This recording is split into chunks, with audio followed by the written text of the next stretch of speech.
yeah, I can really relate to that and think that it's definitely some good advice. I've had period coaches over the years and worked with like different people to help me with my understanding of my body, and it's like deepening the body literally. And I just think sometimes I think, God, I'm so deep into this. Like, what was life like before? I didn't know any of this. Like, and actually, it definitely is better this way. And I will forever promote the body literacy in whatever way we can, because we're all so different. And so I think just us becoming the experts of our own bodies can really help us if we need to have conversations, or if we're taking ourselves to a holistic practitioner like a homeopath or a herbalist and saying, what I'm dealing with, like, just to get the help that everyone deserves to have. I think that we have to start with us on at least trying to find some patterns, as you say, that you don't want months of data that you gathered on yourself. And it makes sense because then you've got a bit of a pattern. Absolutely, and it's just a journey. Like, there's no quick fix for these things. Like, and we're also, because the research is so limited, we're going to be finding out so many more things in 10 years. We're going to be like, I can't believe we didn't know that. I can't believe we didn't know to do this at that time of the month or whatever. So yeah, we're on a constant journey, and it's not going to happen overnight. But just listening to your body and understanding it and being able to speak about it with other people, I think, is how we're just going to make that change. Absolutely. And that just pointing out as well, another key takeaway of just grounding yourself by speaking to a friend. Like, it goes so far. I can't believe I totally lost myself there for 3 months. I was like, why was I not speaking to my friends? That it's such a major thing, just to be able to like voice your concerns and have a bit of a rant, and not need a problem to be solved, but just to share it. Absolutely touching base. So are you working, I mean, sorry if you said this earlier, I think it might have gone over my head a bit. Did you say that you are taking medication for your PMDD, or have you managed to, you're now balancing? No, so I was prescribed, or told that I could be prescribed antidepressants for 2 weeks, but that was when I was in the really low point, and I just wanted to see if I could go along with the plant-based diet and exercise and being a bit more mindful of what I'm doing and not overexerting myself.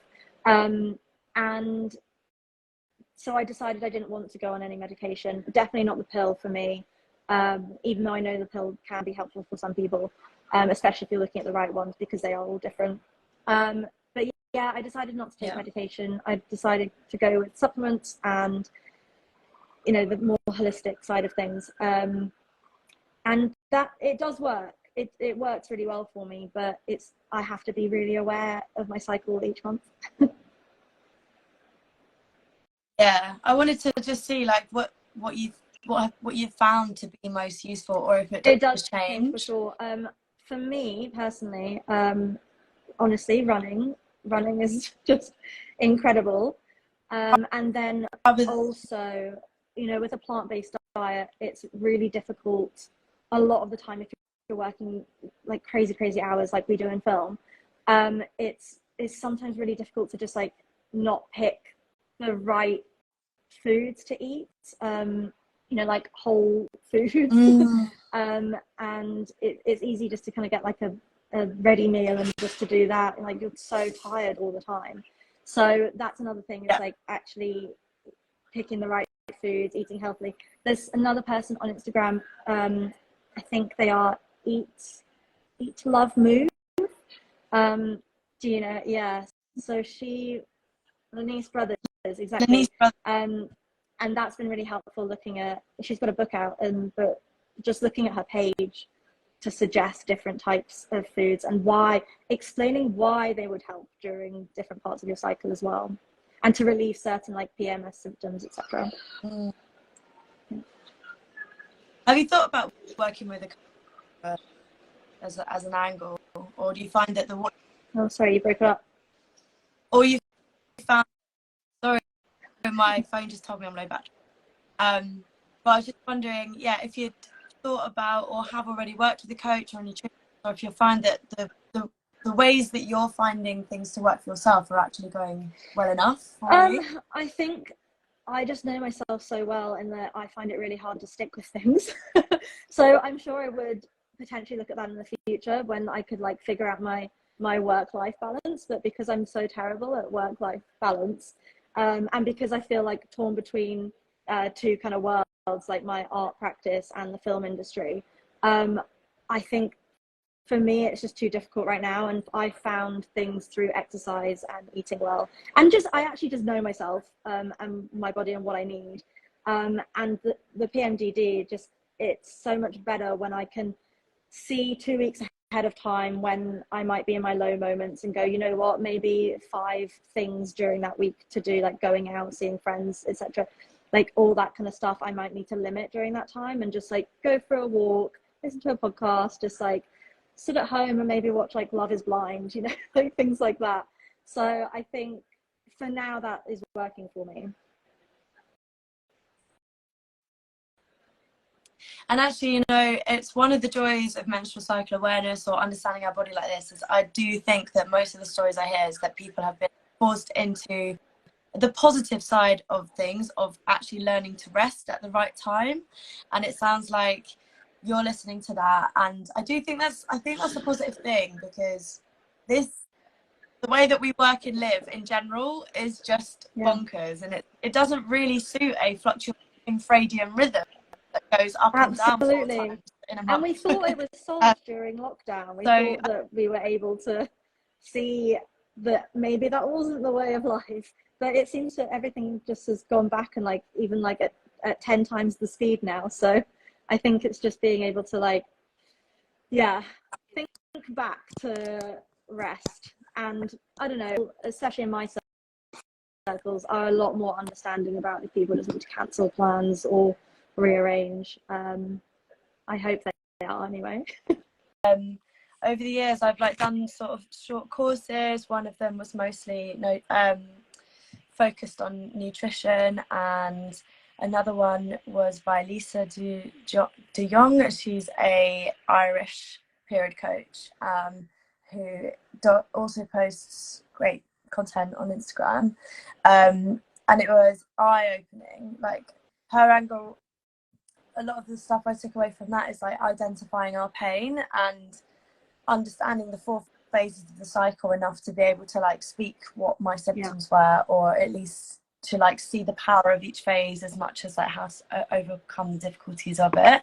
So this all came after doing some sex and relationship coaching though, and that was the first sort of major like deep dive into my body, and actually was not really about pleasure, which you might imagine from sex coaching. Like the very beginning, I realized quite quickly that actually before you get to any of that, you have to shed layer after layer after layer and like get to your inner world. And I think that's what really helped me get to a point where I was like, whoa, menstrual cycle, oh my god, there's so much going on here. And I suddenly felt so much more connected to my body, and realized that all the years before that I actually just hadn't been, and I felt there was a disconnect between my brain and my body, let alone my womb, let alone like my gut. Like it was suddenly all connected. And I think that's something that menstrual cycle awareness, or at least knowing menstrual cycle awareness us being connected to our body is incredibly powerful. And it also helps us to find our patterns, to then be like, oh, I can live easier if I'm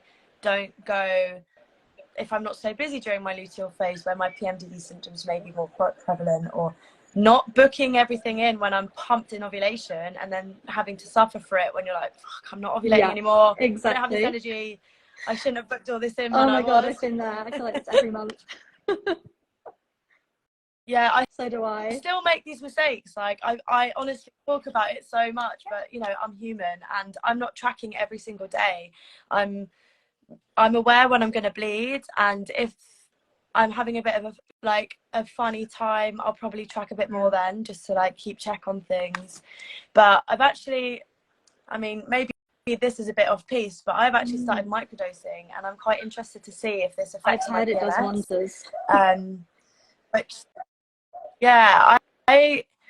I mean, generally it feels like it's going quite well, but it's you know, actually Lenise Brothers is talking a lot about PMS, and has been for a while, because it's this you know, really we shouldn't be accepting that PMS is so, like, it really shouldn't be so prevalent, and that we shouldn't really be accepting pain if we have it, or accepting that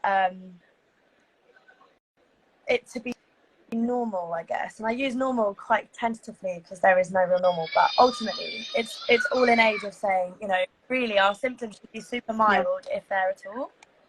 But that's it. We shouldn't actually be suffering, really, but people tend to suffer. But again, it's suffering in silence. Like, if we're able to speak about these things more, you know, we can share the fact that, like, she has a major platform that she's using to tell us about these things, and that we shouldn't have to suffer from things like PMS or PMDD, etc. So yeah, it's a lot of people love to suffer, but again, like, you know, things, it's a habit, and these are things that we were not brought up to be thinking about. Like, I don't know about you, but when I was taught about periods in school, I was taught so much more by my mum. Like, I was taught about periods in school by being I was living in Dubai at the time, so that might have had something to do with it, but I was taken out of class, like all the girls were taken out of class. So again, and the boys were still in class studying. Yeah. So we had to then catch up afterwards. But all we were taught was, you know, you're going to bleed for a week during a month, and use tampons or pads. And that was it. Nothing was ever spoken about with your mental health. So it's no wonder these things are going to take time for us to build these habits of understanding our bodies, because we haven't built that habit from, you know, day one of knowing about periods. Yeah, and it's because I don't think our teachers knew, to be honest. And yeah, it is, you know, there is a massive movement, thank God. There's a lot going on. And I think you said earlier about your mum and the menopause. Like, my mum realised she was in the perimenopause only because I was talking so much about my period and symptoms, and then started to go on HRT, and it changed her that's life, amazing. really. Yeah, and you know, so just we keep saying this, but such we advocates keep talking for about conversation. Absolutely. Yeah, and that's what you're doing on your Instagram as well. Like, you're destigmatizing period blood leakages, and you know, that was actually my biggest fear at school. Oh my God, am I going to leak through my PE kit? Are the boys going to rinse it? It's like little me preparing, but of course she did. Like, it would have been like horrendous, you know, for little Robin to go. Understandably.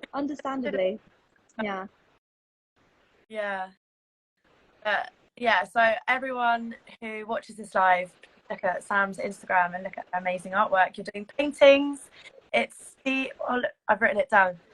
The series is called Distressing Content. Because I am, unfortunately, it was really hard while I was working abroad for 3 months, because just trying to, like, keep, like, period blood from a menstrual cup and stuff, it was just too difficult. So I'm gonna have to catch up on that, but I am doing that because Instagram does still censor period blood.